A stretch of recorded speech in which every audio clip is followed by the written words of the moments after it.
This morning I'd like to talk to you about a vision I have for a Center for Cultural Restoration, because many from our reserves have lost their vision, they've lost sight of their culture, and really to try to restore the individual Native American reserves could be quite a feat. There are those who need to come out from the reserves to relearn their culture.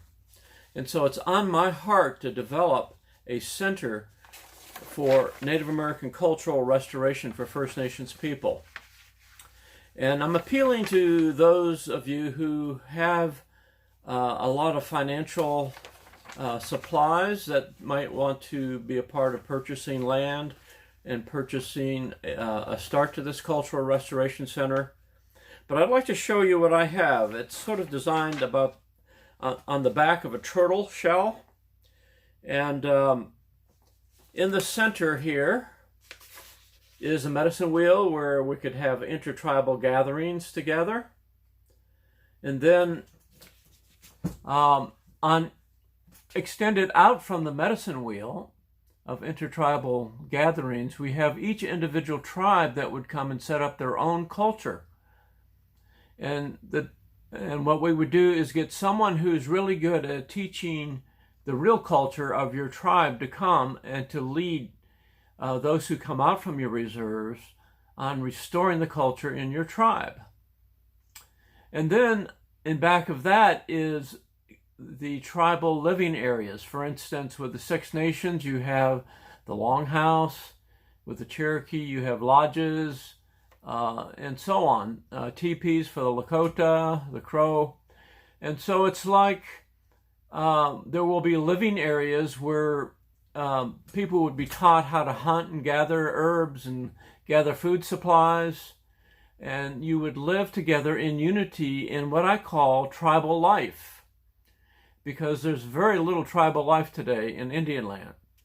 And so it's my vision to basically purchase land to do this. I would like to call it Echota 2, because Echota, which is now underwater, of the ancient Cherokee, the Chelagee, used to be a land where there was peace. It was called the City of Peace. And so that's what I would like to rename this, is Echota 2, the City of Peace.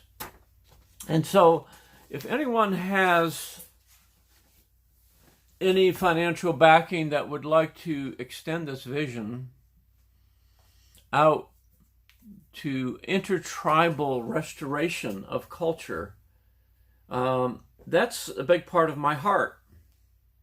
You know, I'm 78 years old, I'm an elder, and I would like to see something established where people could go to who have been caught up in multi-generational grief, drug and alcohol addiction, poverty, suicide, poor education, etc., and learn basically our culture all over again and start it anew, because we need to restore our Native American culture.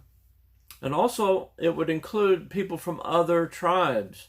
Like I have a lot of contacts over in South America with the Caribs and the Arawaks, the Taínos, Trinidad. There's just a lot of people that I have contact with that I would like to invite as well.